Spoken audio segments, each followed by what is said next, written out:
Hello বন্ধুরা, আপনারা দেখছেন ডিজিটাল সবকিছু ইউটিউব চ্যানেল। তো বন্ধুরা, একের পর এক প্রকল্প সাধারণ মানুষের জন্য সরকার চালু করে চলেছেন এবং এই নতুন নতুন প্রকল্পে বিভিন্ন মানুষের সুবিধাও হতে চলেছে দারুণভাবে।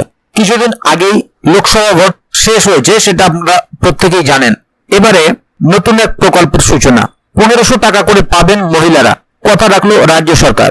রাজ্যের দরিদ্র মহিলাদের সরকার আরো আর্থিক সহায়তা প্রদান করার লক্ষ্যে লক্ষ্মী ভান্ডারের মতো একটি প্রকল্পের ঘোষণা করেছেন। আর এই প্রকল্পের অধীনে রাজ্য সরকার সুবিধাভোগী মহিলাদের অ্যাকাউন্টে প্রতি মাসে 1500 টাকা করে পাঠাবেন। তবে এই প্রকল্পে আবেদনের জন্য কি কি যোগ্যতা লাগবে বা কি কি প্রয়োজনীয় ডকুমেন্টস লাগবে তা আজকের ভিডিওর মাধ্যমে আপনাদেরকে জানিয়ে দেব। তবে এখানে বলে রাখি, কোন কোন মহিলারা অর্থাৎ কারা এই নতুন প্রকল্পের টাকা পাবে আর কোন কোন মহিলারা এই নতুন প্রকল্পের টাকা পাবেন না, সেটাও এই ভিডিওর মধ্যে আপনাদেরকে জানিয়ে দেওয়া হবে। তাই আপনারা যারা যারা এই নতুন প্রকল্পের 1500 টাকা করে পেতে চান, অবশ্যই ভিডিওটি প্রথম থেকে শেষ অবধি পুরোটাই মনোযোগ সহকারে দেখবেন, যাতে করে কোনো জায়গায় বুঝতে আপনার কোনো প্রকারের অসুবিধা না হয়। এছাড়াও আপনি যদি আমাদের চ্যানেলে প্রথমবার হয়ে থাকেন, তাহলে অবশ্যই চ্যানেলটিকে সাবস্ক্রাইব করে বেল আইকনটি প্রেস করে অল নোটিফিকেশনে ক্লিক করে দেবেন, যাতে করে আমাদের চ্যানেলে যখনই কোনো নতুন ভিডিও আপলোড হবে তা সরাসরি আপনার কাছে পৌঁছে যায়।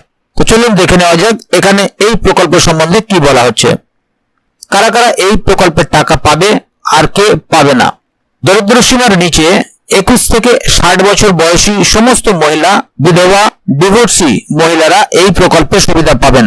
স্কিমের জন্য আবেদন করার সময় আবেদনকারী মহিলার নিজের ব্যাংক অ্যাকাউন্ট থাকতে হবে।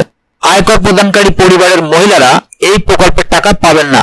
তো বন্ধুরা, যে মহিলার পরিবারের সদস্যরা সরকারি পদে চাকরি করছেন বা অবসর গ্রহণের পর পেনশন পাচ্ছেন, তারাও যোগ্য নন।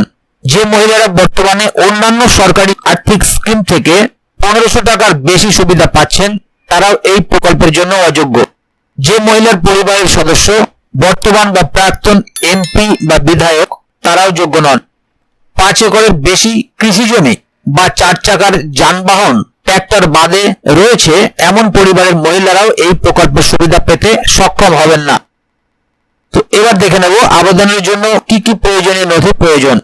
সুবিধাভোগীর আধার কার্ড, রাজ্যের আবাসিক শংসাপত্র, উপযুক্ত কর্তৃপক্ষ দ্বারা প্রত্যয়িত পরিবারের প্রধানের আয়ের শংসাপত্র অর্থাৎ বার্ষিক আয় 2.5 লক্ষ টাকা পর্যন্ত হওয়া বাধ্যতামূলক, ব্যাংক অ্যাকাউন্ট পাসবুকের প্রথম পেজের জেরক্স, পাসপোর্ট সাইজের ছবি, রেশন কার্ড। এবারে দেখুন বন্ধুরা, সহায়তার পরিমাণ সরাসরি ডিবিটির মাধ্যমে মহিলাদের ব্যাংক অ্যাকাউন্টে স্থানান্তর করা হবে। রাজ্যের প্রায় 1.5 কোটি মহিলা উপকৃত হবেন। সুবিধাভোগী মহিলাদের তাদের পরিবারের অর্থনৈতিক অবস্থার ভিত্তিতে নির্বাচন করা হবে। রাজ্যের হলুদ এবং কমলা রেশন কার্ডধারী পরিবারের মহিলাদের এই প্রকল্পে অগ্রাধিকার দেওয়া হবে। প্রসঙ্গত, পশ্চিমবঙ্গ নয়, মহারাষ্ট্র সরকার 28 জুন উপস্থাপিত 2024-25 বাজেটে মহিলাদের জন্য মুখ্যমন্ত্রী লাডলি বেহেন যোজনা ঘোষণা করেছে। মহারাষ্ট্রে এই প্রকল্পের নাম দেওয়া হয়েছে মুখ্যমন্ত্রী মাঝি লাড়কি বেহেন স্কিম, যার অধীনে 21 থেকে 60 বছর বয়সী মহিলাদের মাসিক 1500 টাকা ভাতা দেওয়া হবে।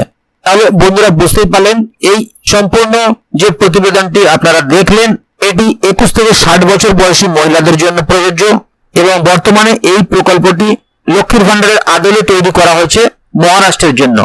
এবং আগামী দিনে পশ্চিমবঙ্গে যদি এই ধরনের কোনো প্রকল্প আবার আসে, তাহলে অবশ্যই আপনাদেরকে এই চ্যানেলের মাধ্যমে জানিয়ে দেওয়া হবে। সেই কারণে চ্যানেলটিকে সাবস্ক্রাইব করে অবশ্যই চ্যানেলের সঙ্গে থাকবেন। ভিডিওটি সম্বন্ধে আপনার মতামত অবশ্যই কমেন্ট বক্সে লিখে জানাবেন। তো বন্ধুরা, আজকের গুরুত্বপূর্ণ ভিডিও আপডেটটি এখানেই শেষ করছি।